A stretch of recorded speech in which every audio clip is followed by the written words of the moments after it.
I realized my palms were slick with sweat as I reached for the door handle. With a shaky grip, I pulled the door open and stepped into a brightly lit, modern, and buzzing place. The energy inside felt electric, almost overwhelming.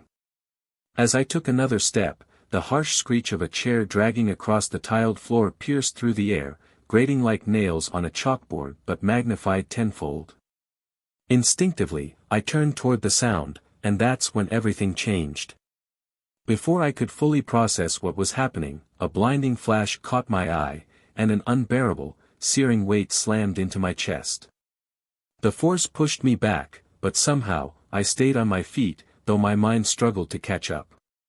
My breath hitched as I looked up and saw Nathan Carter standing there, his face twisted into a grimace, the barrel of a gun aimed squarely at me. It wasn't a small weapon either, certainly not the .22 caliber I might have expected. The sheer size of the barrel left no doubt it was something much more lethal. Carter's mouth was moving, shouting something, but all I could hear was the sharp ringing in my ears. Even though his words were a mystery, the crazed look in his eyes made his intentions crystal clear. He was unhinged, completely out of control. He raised the gun higher, taking a step closer, and his lips curled into a sickening smirk. But just as quickly as the smirk appeared, it vanished, along with his face. "Oh my God! Mike, you've been shot!" I heard Greg Williams shout as he rushed over. Greg was my wife's cousin's husband, a detective with the local police. He was a decent guy, but right now, he felt like a damn hero. Nathan Carter lay sprawled on the floor, his eyes wide open, staring at nothing. Greg, being the big guy he was, must have landed a hell of a punch to Carter's ugly face. Greg quickly grabbed some napkins, pressing them against my chest to stop the bleeding while barking at the bartender to call an ambulance. My head felt light, and my body started to slide off the chair. Before I hit the ground, a man sitting nearby stepped in, lifting me under the arms and gently laying me on the floor. I could barely keep my eyes open, but I heard Greg mutter to someone nearby, "That ambulance better get here fast, or they'll be taking Mike straight to the morgue." Summoning every ounce of strength, I managed to whisper, "Thanks for the support," before everything went black. When I came to, the familiar sterile smell of a hospital hit me first. The beeping of machines and the faint hum of voices followed soon after.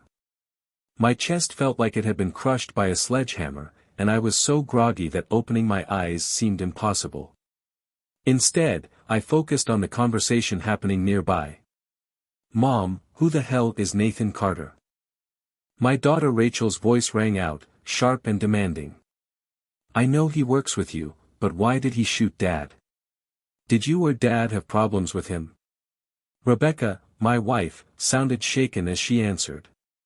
"He's been bothering me ever since I went to that seminar in Las Vegas 2 weeks ago.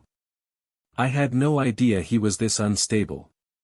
"That's not much of an explanation," Rachel shot back. "Why was he bothering you after the trip? You told me you had a great time with Deborah Long and that new girl from accounting. What happened? Why the hell did that lunatic shoot Dad? You're not telling me everything. Are you sleeping with him? Are you cheating on Dad? Tell me you're not having an affair with that pathetic freak." Lying there, listening, I could only hope Rachel meant Carter and not me. Though knowing Rebecca, I wouldn't have been surprised if she sarcastically asked Rachel which freak she was referring to. "Of course not," Rebecca insisted. "Carter only ended up at the seminar because Tom Lane's wife got sick, and Tom couldn't make it. Carter filled in for him. I didn't even know he was in Vegas until after I got back. If you didn't know he was there, then why did he start harassing you? What did he want from you?" Rachel pressed. "He wanted me to sleep with him," Rebecca admitted. "He tried to blackmail me, but I refused to go along with it." "Mom, your answers are infuriating," Rachel snapped. "Everything you're saying only leads to more questions. Dad is lying in a hospital bed after taking a .38 caliber bullet to the chest. It barely missed his heart and grazed his lung. He almost died, and you're telling me this all happened because some guy at your office was trying to blackmail you for sex. But you're not answering all the obvious questions running through my head. Why, where, when, who, how, and what the hell? Rachel pressed, her frustration boiling over. Before Rebecca could respond, a confident female voice interrupted. Mrs. Taylor. My colleague and I need to ask you a few questions about today's incident. Could you come with us? We need your statement to better understand the nature of this shooting. Rachel muttered under her breath as Rebecca followed the officers out of the room, the soft thud of the door closing behind her. I hope the police have more luck getting answers than I have. Rachel turned back toward me, her voice trembling. Dad, please tell me everything is going to be okay. Mom and we can't do this without you. Cautiously, I opened one eye, and there she was, sitting alone with her face buried in her hands, clearly fighting to hold back tears. I'll recover as fast as I can, I managed to mutter. My voice startled her, but relief quickly replaced her shock. Dad! You're awake, she exclaimed, her face lighting up. The doctors told us you're out of danger. They said everything would be fine, but Mom and I have been sitting here waiting for you to wake up. I promised the nurse I'd call her as soon as you did. With that, Rachel jumped up and hurried out of the room, returning barely a minute later with a middle-aged nurse. The nurse's warm smile helped ease the tension in the room. She handed me a cup of ice water, positioning the straw so I could take small sips, and quickly checked my vitals. I'll let the doctor know you're awake and talking, Mr. Taylor, she said kindly. It's good to see you improving. If things keep progressing well, you'll be heading home soon. With that, she left the room. Rachel leaned closer once the nurse was gone. Do you remember what happened, Dad? Are you in a lot of pain? Some bastard shot me, I grumbled. And yeah, it hurts like hell. My question is, why would that idiot want to kill me? No one knows yet, Rachel admitted. The police are investigating. They're talking to Mom right now. Nathan Carter, I repeated, trying to piece things together. I only remember seeing him once at one of your mom's work events. I don't even think we spoke. He's the one who shot me. Rachel nodded grimly.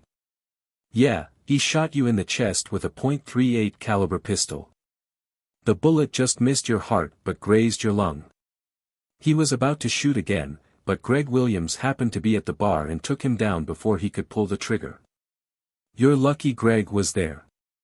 Damn lucky, I replied, my voice dripping with sarcasm. Was your mom upset when she found out I'd been shot? Are you kidding? She was devastated, Rachel said earnestly. I had to drive her here because she was too shaken to drive herself. She cried the entire way. Why are you asking, though? You know how much Mom loves you. Is there something going on I don't know about? It seems like there's a lot happening that none of us knows about, I replied, my tone heavy with suspicion. The big question is, why would Carter try to kill me? And just as important, does your mother have anything to do with it? Rachel hesitated but eventually said, Mom claims Carter was trying to blackmail her into sleeping with him. She says she refused, but it doesn't sound like he had any real leverage over her to make him think she'd give in. I sighed deeply, the weight of the situation pressing down on me. I don't need to tell you this, but if your mother is lying to me, Rachel, I'll leave her so fast it'll make her head spin.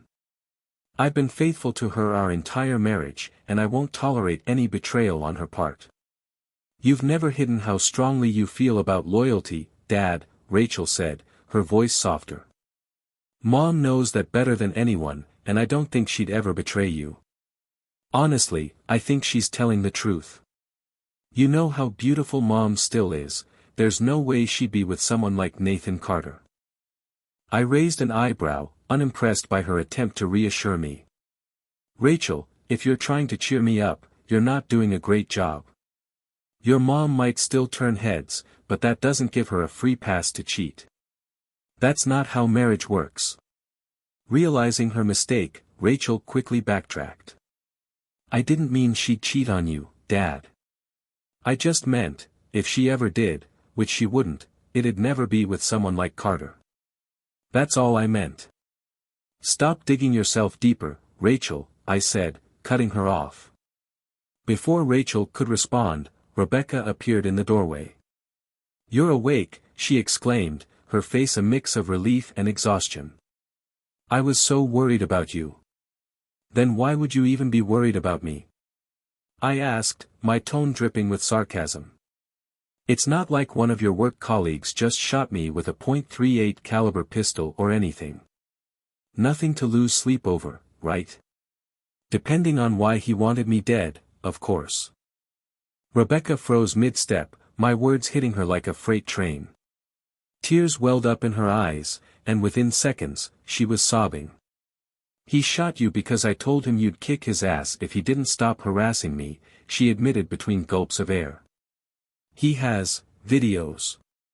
Videos of me in compromising positions. He thought I'd rather sleep with him than risk him showing them to you. And God, I was so stupid, I threatened him. I told him you'd give him a serious beating if he didn't back off. Her voice cracked, and she wiped her face with trembling hands.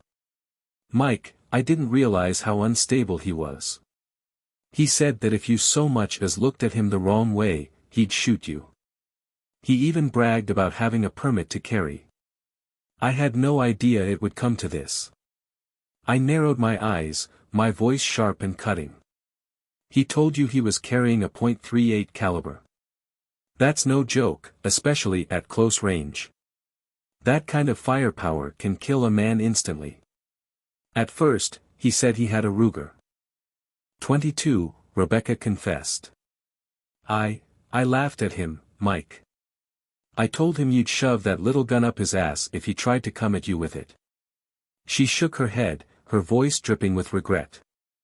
I guess he took that personally because as soon as the waiting period was up, he went out and bought the .38.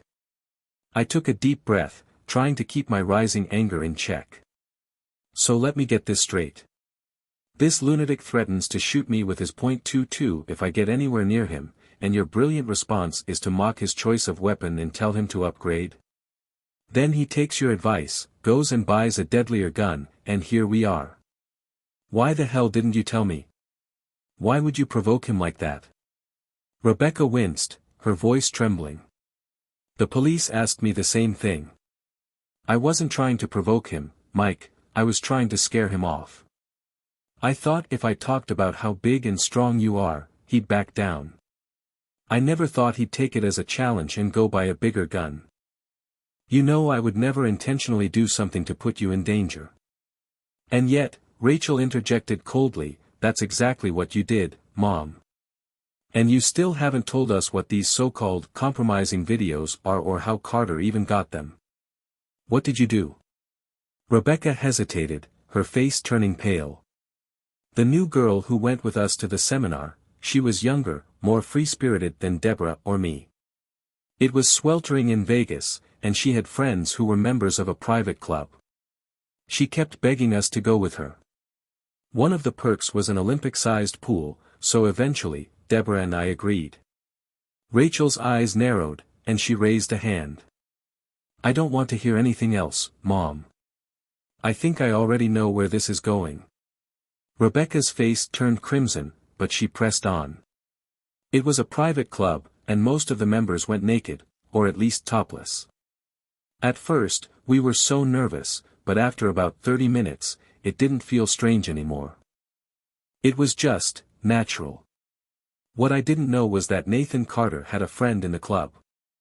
There were strict rules against taking photos or videos, but he broke them.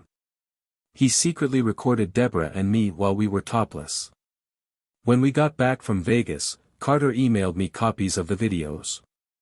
He threatened to send them to you, to my parents, to anyone whose email address he could find. Deborah told me he sent the same threats to her, and his emails were worded to make it seem like we'd had an affair with him during the trip. He wanted me to sleep with him, Mike, but I swear to you, I didn't. I was terrified you'd believe the lies in his email, so I didn't show it to you. I didn't know what else to do.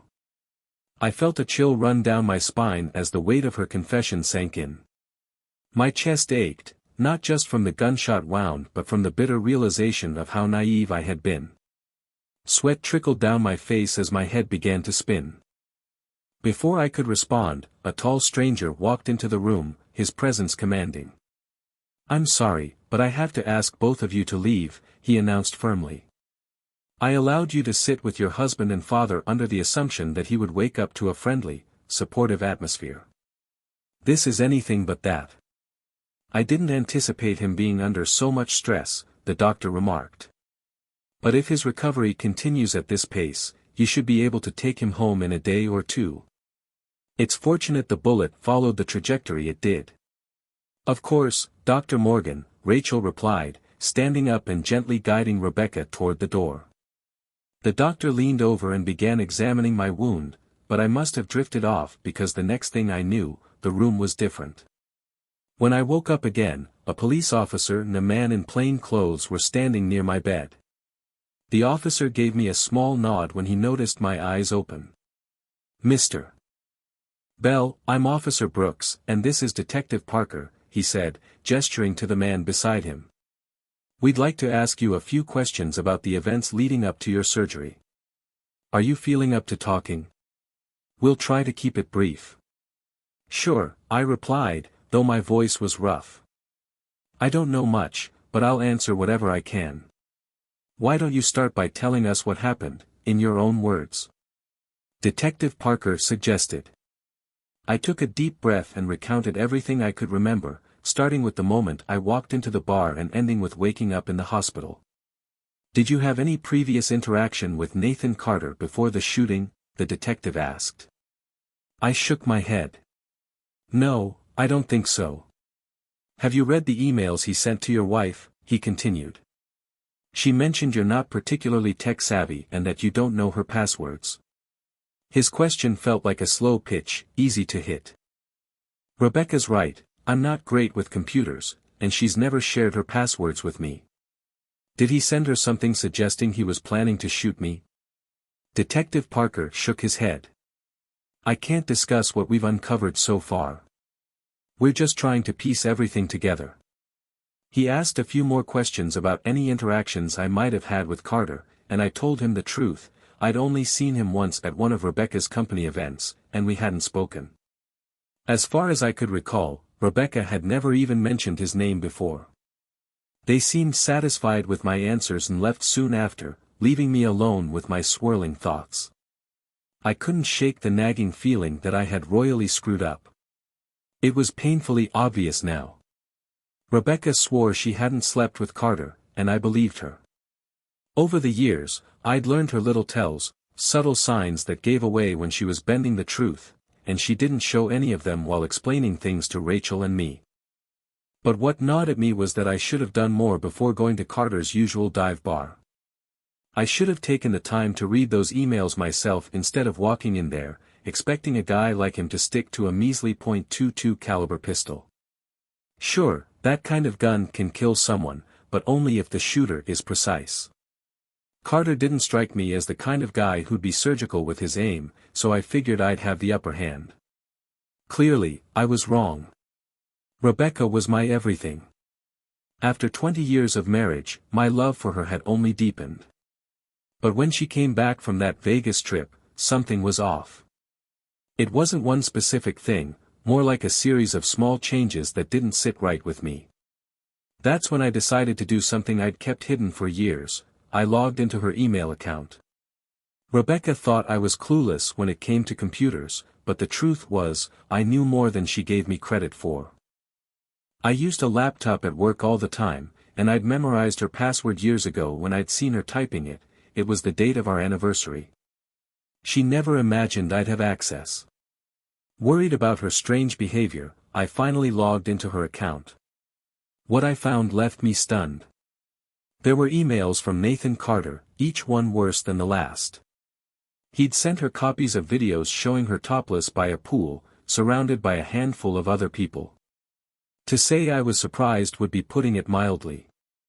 Seeing those videos was like being doused in cold water. What caught me off guard wasn't just Rebecca, it was Deborah Long, of all people. Who would have guessed she had such unexpectedly impressive assets? Still, the topless videos didn't bother me nearly as much as the possibility that Rebecca had slept with Carter. That's the thought I couldn't shake.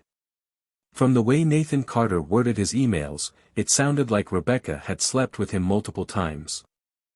But when I read her responses, I noticed she never once admitted to anything physical happening. Instead, her replies focused on threats about what I might do to him if he didn't stop his blackmail attempts. Even so, the doubt gnawed at me, fueled by the insinuations in Carter's emails. I'd been keeping tabs on Carter for nearly a week, learning his routine. Every evening on his way home, he made a stop at the same pub. In hindsight, I can admit that I was spiraling, depressed and consumed by the belief that Rebecca had cheated on me. His emails mentioned he carried a .22 caliber pistol and had a concealed carry permit, claiming he wouldn't hesitate to use it if I confronted him.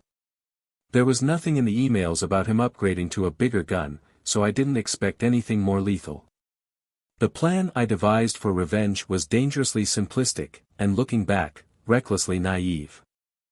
I decided to accidentally walk into the pub while Carter was there, stare him down until he got nervous, and provoke him into drawing his weapon. If he brandished the gun but didn't shoot, I'd call the police and see to it he got the harshest punishment possible. If he did pull the trigger, my plan was to shield my face with my hands and crouch low, hoping to minimize any damage. Of course, my assumptions were dead wrong. Carter wasn't waving around a .22 caliber like I had expected. He had a .38, and he didn't hesitate. Before I could even process what was happening, he fired directly into my chest. I knew the risks of facing down someone armed, but I thought I could handle it. A .22 caliber shot could be fatal, sure, but it wasn't likely unless it hit just the right spot. A .38, on the other hand, was a different story entirely, lethal at close range, no question about it. The real reason I thought confronting Carter was a good idea had little to do with him and everything to do with Rebecca. If he shot me, the fallout would devastate her. She loved me, I didn't doubt that, even if I believed she had been unfaithful. The guilt over my injury, or possibly my death, would crush her. The truth about her affair would come out during the investigation, and everyone would see me as the innocent, betrayed husband. I imagined those topless videos somehow making their way to Rebecca's friends and family, sparking scandal and possibly ostracism. Rebecca had always valued her relationships, with her parents, her siblings, even my family. Losing their respect would be an unimaginable blow for her. But as I lay there in that hospital bed, it hit me how badly I had miscalculated. My plan, half-baked at best, had backfired spectacularly. I'd made myself a target and nearly paid with my life. Now, I had to figure out how to fix the mess without Rebecca finding out what a fool I'd been. I couldn't let her know I believed she was having an affair and concocted a ridiculous scheme to punish her and Carter. I'd always considered myself good at solving problems, but recent events made me question that belief. How could I salvage this disaster without looking like the biggest idiot alive? How could I minimize the damage? Rebecca and Rachel visited me later that afternoon. Rachel was her usual bubbly self, thrilled that the doctors said I'd be discharged the next day. Rebecca, on the other hand, was quiet and withdrawn. Her eyes were red, and she seemed on the verge of tears the entire visit. It struck me that, in a twisted way, my poorly conceived plan had worked. She was subdued, weighed down by guilt. Feigning exhaustion, I pretended to fall asleep, cutting their visit short. As they left, my mind churned with ways to undo the chaos I had caused. Honestly, I wasn't all that shocked by the revelation that Rebecca had gone topless at a private club in Vegas. For one thing, she'd always taken pride in her appearance. She was in fantastic shape, with a firm, well-proportioned figure that she maintained meticulously. For another, I knew Deborah Long had likely played a role in convincing her. Deborah, with her equally impressive assets, seemed like the kind of person who reveled in attention. Based on the videos I'd watched more times than I care to admit, Deborah clearly enjoyed flaunting her natural wonders and encouraging others to do the same. The main reason I wasn't entirely shocked by Rebecca's behavior in Vegas was because of a conversation I'd overheard once. It was a hot Saturday morning, and I'd come home early from work. As I walked into the backyard, I saw Rebecca and Rachel by the pool, seemingly hosting an impromptu poolside gathering. Rachel's two closest friends, Beth and Amber, were lounging in tiny bikinis, and Rebecca's younger sister, Emily, was there too. Also joining them were a couple of our neighbors, both women in their 30s. I decided to hang back for a moment, curious about what they were discussing before grabbing a cooler of beer and joining the conversation. Their topic turned out to be unexpected. They were fantasizing about traveling somewhere far away, some secluded beach where they could go topless without worrying about being spotted by friends, family, or coworkers. Rachel and her two friends were especially animated, giggling about how fun and unforgettable such an experience would be. What surprised me most was when Rebecca and Emily chimed in, agreeing enthusiastically. They talked about how liberating it would feel to shed the image of typical, boring suburban housewives, even just for a little while. That conversation stuck with me. It echoed in my mind as I drifted off to sleep later that night, making me wonder if Rebecca might have a bit of an exhibitionist streak. It also got me thinking, was this kind of desire universal for women, or was it more common among those who were confident, had the means to indulge, and knew they looked good doing it? When the day finally came for me to be discharged, Rachel and Rebecca picked me up from the hospital. The nurse handed me a list of prescriptions, dietary recommendations, and physical therapy exercises to follow for my recovery. I promised to schedule regular check-ins with my family doctor. Once home, Rebecca helped me inside, and to my surprise, the living room was packed with our close friends and family. They'd gathered to wish me a speedy recovery, and while their concern was touching, my strength quickly began to fade. After shaking hands and thanking everyone, I sank into my favorite armchair, utterly exhausted. Sleep overtook me almost immediately. When I woke up, I could hear a heated discussion in the other room. Curious, I stayed quiet and listened. What I overheard sparked a deep, simmering anger. Rebecca was being harshly criticized, not by strangers, but by our own family. It didn't take long to figure out why. The videos from Vegas had made their way into the hands of nearly everyone in attendance. Married women don't go parading around with bare breasts, especially not in public, Rebecca's father, Henry, lectured, his tone sharp with disapproval. You might as well tattoo "available and easy" on your forehead, or on your backside for that matter. Acting like that is just asking for trouble. Mike got shot because of you. Henry's right, my father chimed in as soon as the other man stopped to take a breath. Decent women don't flaunt their bodies like that for anyone to see. My granddaughter deserves a better role model. What Rebecca's done is disgraceful, and I'm deeply disappointed. Rebecca stood there, silently taking in the barrage of harsh words. Tears streamed down her cheeks, and her body trembled slightly, a telltale sign that she was deeply upset and overwhelmed. Seeing her like that, standing there as though she were on trial, broke my heart. But what really pushed me over the edge was the sheer cruelty coming from the people who were supposed to care about her most. My family. Her family. I couldn't stay silent any longer. Rising to my feet, I growled, "Everyone here needs to shut up or get the hell out." The room fell silent, all eyes turning toward me. I stepped closer to Rebecca, who flinched slightly at the sudden outburst. My gaze locked onto Henry, my father-in-law. "Henry, whose house do you think you're standing in right now?" I asked, my voice cold and steady. "Well, it's your house, Mike," Henry replied, his confusion evident. "Wrong answer, you idiot," I snapped, my voice rising. "This house belongs to your daughter, my wife, and me. You're standing in Rebecca's home, calling her actions unacceptable, as if you have the right." I paused, letting the weight of my words sink in. "So here's the deal. You've got a few options. You can leave our house right now and stay gone. You can try your luck treating me like crap instead of Rebecca. Or, you can swallow your damn pride, apologize to her, and start acting like the family you're supposed to be. I was just pointing out that her actions, Henry began, his voice faltering. You're skating on thin ice, Henry, I cut him off sharply.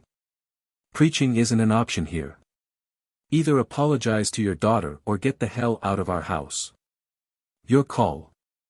Son, he was just, my father started, trying to mediate.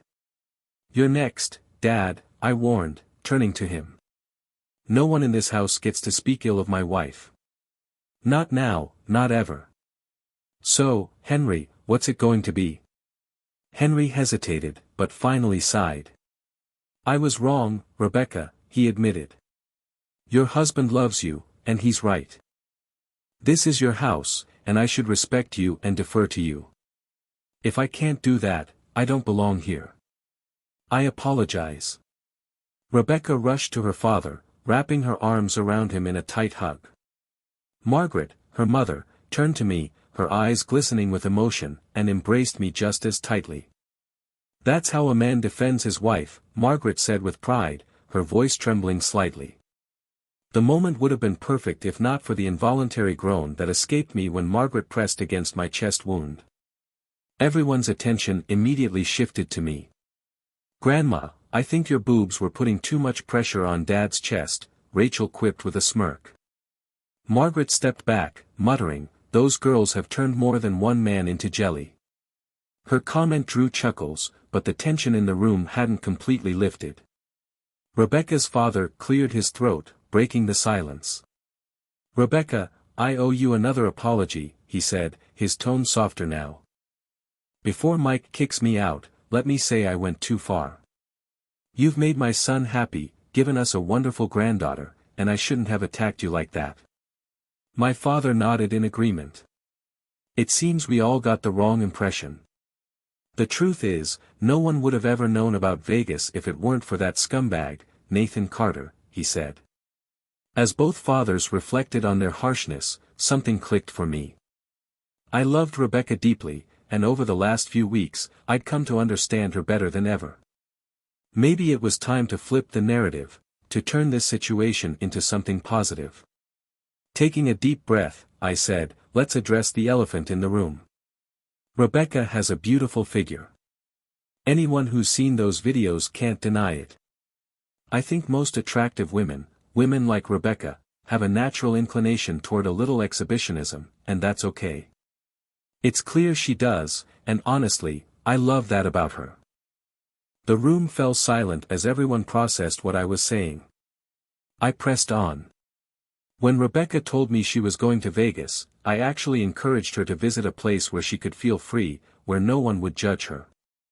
The idea of men admiring my wife doesn't bother me, as long as I'm the only one who gets to appreciate her charms up close and personal. Rebecca's jaw dropped, and her eyes widened in shock. Rachel, meanwhile, grinned like the Cheshire Cat, exchanging a knowing nod with her mom. Their silent communication was something our family was all too familiar with. Look, I continued, if you want to criticize someone for Rebecca having fun in Vegas, take it up with me. Every decision we make together, based on what makes us happy, not on what random friends and relatives think we should do. As I spoke, I could feel the room's energy shift. Some people looked surprised, others amused, and a few even seemed to approve.